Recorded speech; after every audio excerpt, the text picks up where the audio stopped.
ថាក្នុងខណ្ឌសីមាខេត្តកំពង់ឈឺបងប្អូនយុទ្ធជនល្បីសាយរន្ទឺដីកំពង់ឈឺខេត្តខាងចិត្តសាស្ត្រ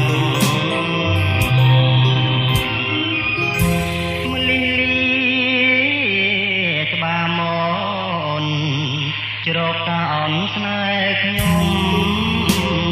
ស្នេហ៍មាន